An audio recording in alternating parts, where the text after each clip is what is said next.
Radio y a la audiencia. Un gusto de estar acá. Nuevamente, muchísimas gracias. Ya lo habíamos comprometido, ¿no? Lo habíamos comprometido a una nueva visita y bueno, y aquí se está cumpliendo. Bueno, vamos a circunscribirnos, ¿no?, a lo que pasa a nivel nacional con el tema de la reforma laboral, ¿sí?, que se está hablando, que bueno, que casualmente esta mañana con Orlando Gómez sí hablábamos acerca de este tema, ¿no? Y bueno, y le preguntábamos acerca de alguna posibilidad de bono para fin de año y bueno, dice que con todo esto de la reforma laboral cada vez se achican más, ¿no?, los derechos de los trabajadores. Bueno, es un mecanismo del gobierno que le va hasta acá dando resultado, ¿no?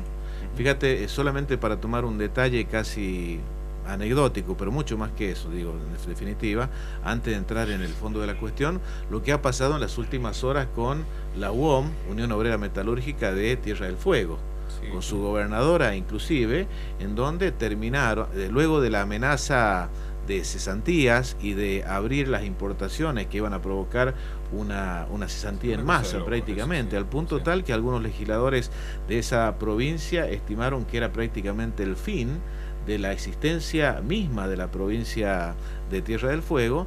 Vino esta especie de recomposición de acuerdo que ante la amenaza de lo que lo precedía, que era la cesantía, terminaron acordando, entre otras cosas, la renuncia a toda discusión paritaria hasta el año 2020.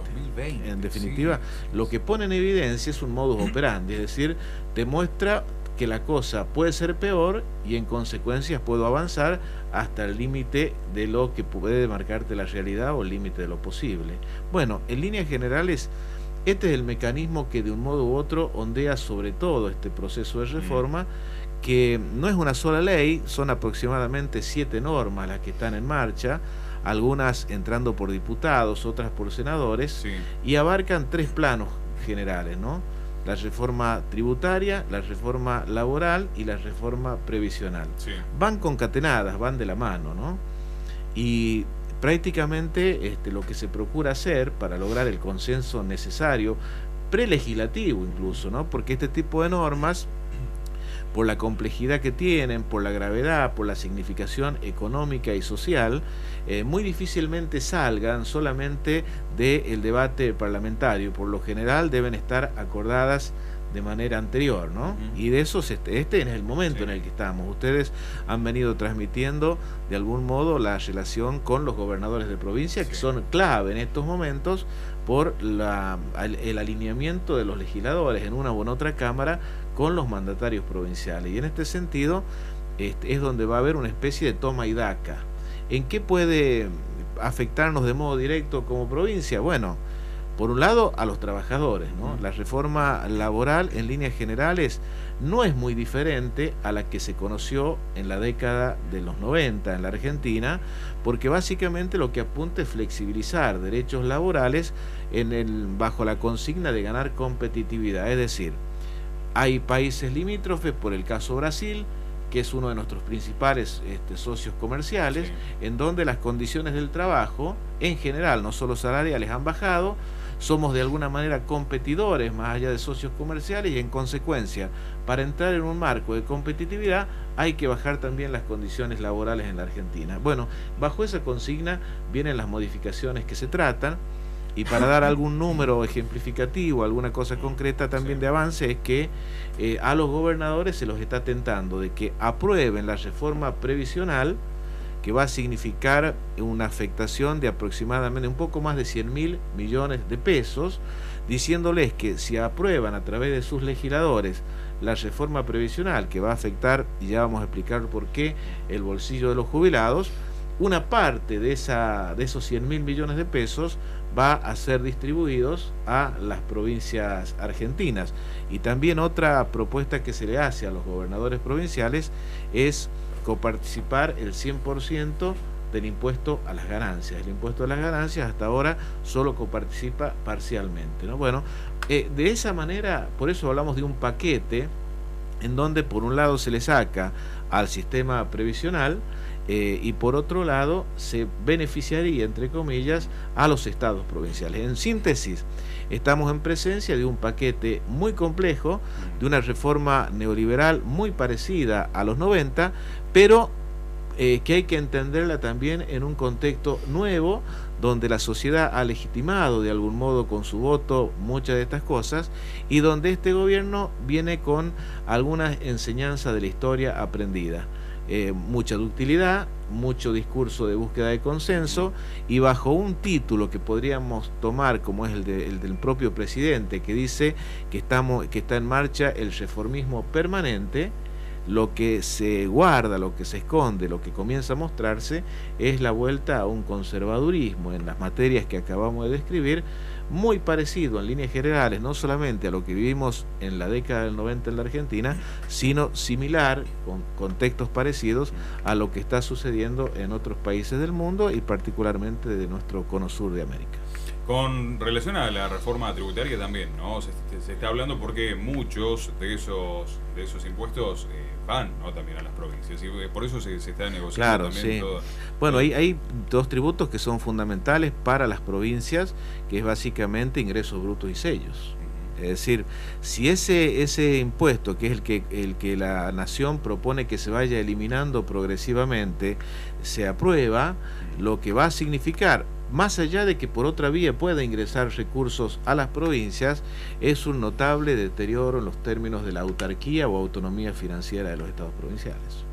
Y eso en el mediano y largo plazo es muy significativo, independientemente de que hay que reconocer también que, a diferencia de otros momentos históricos, algunos se acordarán del famoso plan de ajuste de López Murphy, que prácticamente anticipó la caída de la Alianza previa llegada de Domingo Cavallo, allá por el 2001, digamos, por el año 2000. En este caso están aplicando un término que se ha denominado el gradualismo. Es decir, incluso en la materia de la reforma, sobre todo la tributaria, se está hablando de medidas que van en avance hasta el año 2020, ¿no?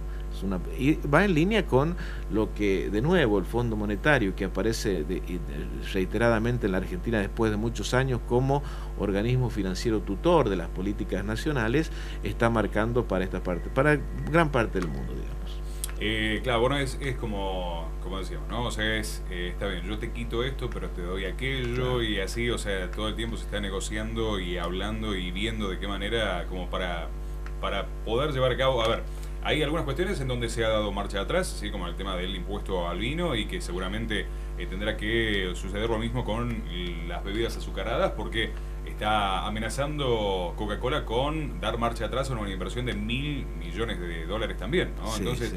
Es como que todo el tiempo, ¿no? Se está...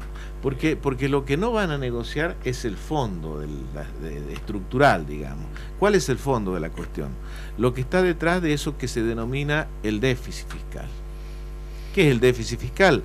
Es la diferencia que existe entre lo que a un Estado le ingresa y lo que gasta, en términos negativos. Es decir, estoy gastando más de lo que me ingresa. Claro. Pero lo que no se dice es que gran parte de ese déficit fiscal hoy en la Argentina tiene que ver con la fuga de capitales, la fuga de dólares, que se ha liberalizado en el último año y medio en la Argentina y que permite lo que se denomina la bicicleta financiera, que, para tratarlo de no hacerlo muy difícil de entender, significa que quien tiene dólares hoy los pone en letras del Banco Central, por ejemplo, más o menos un plazo fijo en pesos, sí, gana intereses en pesos a tasas altísimas que están cercanas al 30%, 28 y pico estaban este mes las tasas, y luego de unos meses retira ese dinero, vuelve a comprar dólares, para lo cual no hay límite, y lo fuga nuevamente al exterior.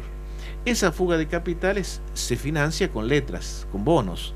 Y para emitir esos bonos, el Banco Central tiene a su vez que recibir dólares del extranjero, es decir, se endeuda.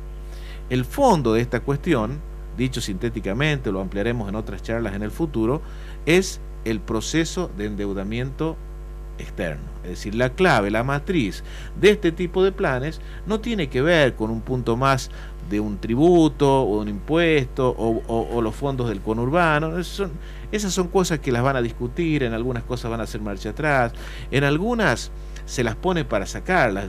Muchos analistas consideraban que el impuesto al vino era simplemente para poder negociarlo y aparecer como un gobierno que hace concesiones, que dialoga, que entiende y que está dispuesto a hacer marcha atrás, cosa que la sociedad ve con buenos ojos, ¿no? Pero en el fondo son astutas maniobras para poder lograr el objetivo de fondo, que insisto, ¿cuál es?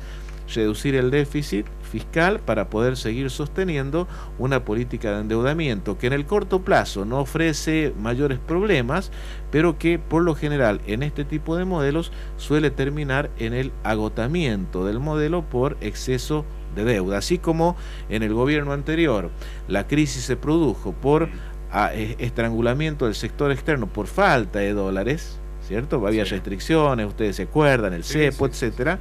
En este caso, el agotamiento del modelo suele venir por justamente exceso de deuda cuando no se puede pagar, porque estamos en presencia de un gran riesgo, ¿no? Tenemos un presidente en Estados Unidos imprevisible y por primera vez en 100 años prácticamente, por primera vez en la historia, al menos desde cuando el dólar reemplaza al patrón oro como tipo de cambio en las transacciones internacionales, en este caso la tasa de interés norteamericana está variando sustancialmente a la alza. En otras palabras, ¿qué quiere decir eso? Es como un banco común. Si vos sacás un préstamo en un banco y la tasa es variable y el banco te puede modificar la tasa a criterio particular, es un riesgo el endeudamiento. Estamos en una situación parecida. Si el Tesoro de Estados Unidos modifica en el futuro sustancialmente la tasa de interés, los países con deudas importantes, con deudas enormes, van a ser los primeros que paguen esas consecuencias. En este momento, porque hubo un enorme desendeudamiento en el gobierno anterior, hay un margen todavía para una deuda que ya en el último año y medio ha superado los 100.000 millones de dólares, pero de que además comienza a derramar hacia los estados provinciales y hacia las empresas que a falta de crédito productivo comienzan a endeudarse también. En síntesis, un montón de variables que para poder hacerlo entendible vamos a tener que ir viéndolo por ahí particularmente, pero en ese contexto estamos. Y yo diría también que la parte saludable de esto es que se está dando un debate legislativo, que va a haber intercambio, que va a haber presión sobre los dirigentes sindicales, sobre los dirigentes políticos, sobre los legisladores, y eso es bueno.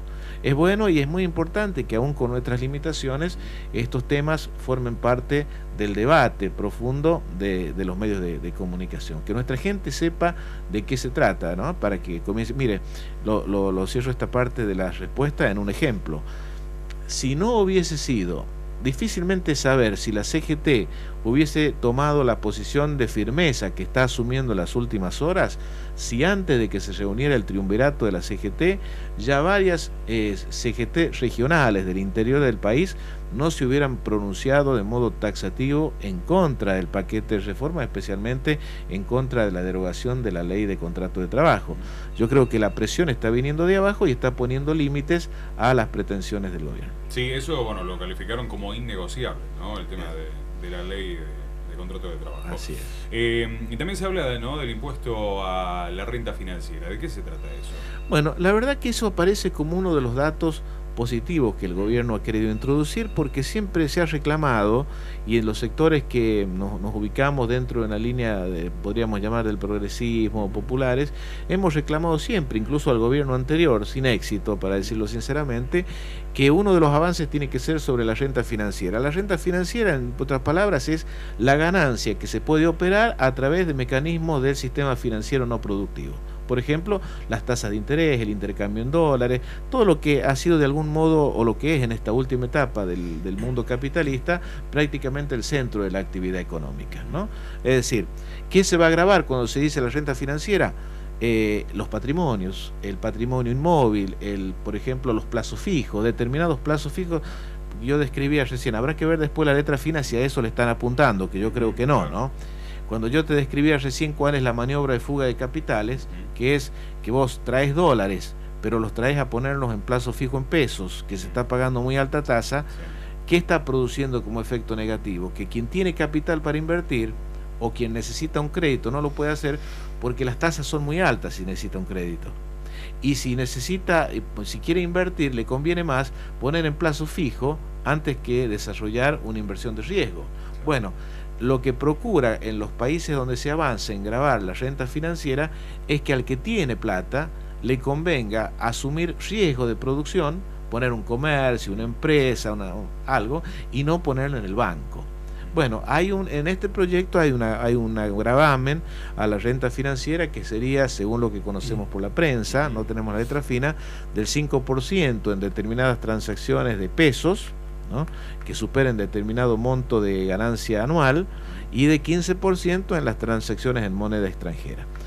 Habrá que ver, y esto sería muy bueno, que dentro de ese gravamen a la renta financiera esté también muy especificado y en detalle que pueda gravarse también a quienes giran millones de dólares, miles de millones de dólares a paraísos fiscales, que ese ha sido y es el gran desafío de los estados en el mundo, ¿no? Cómo hacer para que quienes tienen capacidad para vulnerar los controles puedan hacer que sus ahorros, entre comillas, convivan o vivan o pervivan en paraísos fiscales. Habrá que ver, yo creo que esta reforma no lo va a incluir, pero reconozco que hay un paso de avance que por lo menos comienza a discutirse el gravamen de la renta financiera en la Argentina. Es medio contradictorio, ¿no? O sea, porque se habla de blanqueo, se habla de esto, ¿no? De evitar la fuga de capitales, pero muchos de los funcionarios del Gabinete Nacional tienen dinero afuera, ¿no? Claro, estamos hablando de millones y millones de dólares. Exactamente, por eso sería bueno. Ellos ya han tenido enormes beneficios, ¿no? Este gobierno ha beneficiado, por ejemplo, ha eliminado o ha disminuido los aportes de los grandes sectores agropecuarios, ¿no? Ha cumplido con los sojeros, ha cumplido con las mineras, ha cumplido con el capital financiero, porque quien tenía la plata en negro escondida ha podido blanquearla, hoy la tiene legalizada, si se quiere. Bueno, yo creo que es hora de que ese capital, el gobierno, ¿qué nos decía? Tengo que hacer estas cosas para que los que tienen la plata, los dólares afuera, inviertan en la Argentina. Hasta ahora, 2 años ese proceso de inversión no se viene dando. Entonces creo que hay cosas que hay que separarlas. Por un lado es facilitar mecanismos de inversión de quien tiene plata y la pueda poner en la Argentina, y otra cosa es que eso signifique vulnerar los derechos de los trabajadores en actividad, que son a su vez futuros jubilados, y de los jubilados actuales. Y en este momento me gustaría solamente dejar un párrafo, por no hacerlo demasiado extenso, sobre la afectación a los jubilados. ¿Por qué se van a afectar los jubilados a lo largo y a lo ancho de la Argentina? Porque el cálculo de sus saberes ya no se va a hacer más con la fórmula polinómica que se hacía antes, tomando distintas variables, que siempre daba por encima de la inflación, esos 2 aumentos por año que existían desde el año 2010. La fórmula polinómica que tomaba distintas variables siempre daba por encima de la inflación, y actualmente, al ajustarse por inflación, como la inflación por distintas razones va a ir a la baja, lo que va a suceder es que el costo de vida general, que no tiene que ver solo con la inflación, porque el jubilado hay que incluirle una canasta particular que tiene que ver con medicamentos, con pago de médico, con transporte, etcétera, va a ser de a poco que la capacidad de compra, mejor dicho, del jubilado se vaya disminuyendo. Eso es lo que explica esos 100.000 millones de pesos anuales que el gobierno dice que va a recaudar o a ahorrar, va a permitirle distribuirle a la provincia de Buenos Aires, que está reclamando, como ustedes saben, por el fondo del conurbano, y también atender algunas demandas de las provincias. En esa situación estamos. Y en esa situación, ¿cómo se encuentra La Rioja? ¿Cómo se encuentra el gobernador Casas, ¿no? Después del resultado de las elecciones, en medio de todas estas negociaciones. Y Casas tiene el gobierno, tenemos todos los riojanos, al tenerlo Casas tenemos todos los riojanos, obvio, claro. Varios pero bueno, pero él como representante tenemos varios problemas adicionales. Provincial. Un problema adicional que nosotros tenemos es que en nuestra provincia muchos convenios colectivos de trabajo ya no se estaban cumpliendo. Es decir que la afectación, por ejemplo, así como una recomposición, tiene menos efecto. O sea, en los años 90 en adelante ya se suspendieron los convenios colectivos de trabajo acá y nunca se restituyeron del todo. Es lo que el otro día escuchaba, por ejemplo, a un secretario general del gremio de los judiciales que ya decía, bueno, pero nosotros nos van a afectar, pero hace un montón de años que el convenio no se cumple. Claro. Bueno, Canal 9 tampoco se cumple el convenio, muchos convenios venían sin cumplirse. Tenemos alta precarización laboral, ese es un problema, ¿no? Pero el atenuante es que en el último año y medio, en el año de gobierno de Casas, no se ha incrementado notablemente la planta de personal. Y eso en la mesa de discusión con un gobierno nacional que de modo implícito o indirecto lo que está sugiriendo es achicamiento de planta de personal, ergo cesantías, mostrar que uno ha tenido desde ese punto de vista una administración razonable puede ser una bandera. va a tener que ver con los técnicos muy bien los pros y los contras de esta medida, pero yo creo que no va a estar en condiciones demasiado desfavorables si puede mostrar otras medidas de austeridad. Para dar un ejemplo claro, no me parecería oportuno que en medio de un gobierno que va ajustando y que va a exigirnos mostrar cierto grado de responsabilidad y de transparencia, nosotros, por ejemplo, como Estado provincial, nos embarquemos en gastar 30 millones de dólares en una casa de gobierno. Yo creo que en todo caso, si está esa plata con disponibilidad para que la podamos gastar, y hagamos 1.500 viviendas. Se da mano de obra, es la misma plata y resolvemos el problema de 1.500 familias de modo directo. Bueno, esas son las cosas que yo creo que el gobernador en este instituto que se ha puesto en marcha de nuevo, que es el Consejo Económico y Social, que también es una buena medida, podría plantear y lograr el acompañamiento de la sociedad. Claro. Creo que eso es lo que es muy importante para un gobernador, creo que se está en condiciones de hacerlo, y yo supongo que esto es lo que se va a procurar en los próximos días, pero bueno, en líneas generales, nuestros jubilados van a correr la misma suerte de los jubilados nacionales, nuestros trabajadores el mismo riesgo, con yo diría un poco la esperanza, no me animo a decir seguridad, pero la expectativa sí favorable, que un gobierno de signo justicialista no va a avanzar en un proceso de cesantías. Claro. Habrá que ver de qué modo podemos sostener el empleo privado y el empleo público. Sí, se habla de, bueno, una de las alternativas serían las jubilaciones, ¿no? Jubilar a algunos empleados que ya están en condiciones, porque, a ver, ¿qué pasa? Hay muchos que al jubilarse, sí, está bien, llega a la edad de jubilación, los 65 años, pero siguen trabajando para no perder la quincenita. Por supuesto, porque acá, pese a que el discurso, cuando se discutió en el 2010 la reforma previsional, el propio gobierno actual, en ese momento en la oposición, Mauricio Macri, planteó el 82% móvil. Y hoy estamos absolutamente lejos de los hoy va a ser muy difícil. Sería contradictorio que mientras el gobierno nacional y la reforma previsional que se impulsa procura elevar la edad jubilatoria, se proceda a una especie de política de retiro voluntario. Le quiero contar a ustedes, a la audiencia, la política de retiros voluntarios en contextos económicos de recesión, como fue también en los 90, lo que hace es que la gente se vaya con unos pesos en el bolsillo, ponga un kiosco y a los pocos meses esté fundido y buscando que el Estado, a través de la ayuda social, le resuelva sus problemas más elementales. Muchísimas gracias. Bueno, gracias Cacho, a ustedes. Hasta la próxima. Un placer y hasta la próxima. Muchas gracias. 8 minutos restan para arribar a las 11 en todo el país.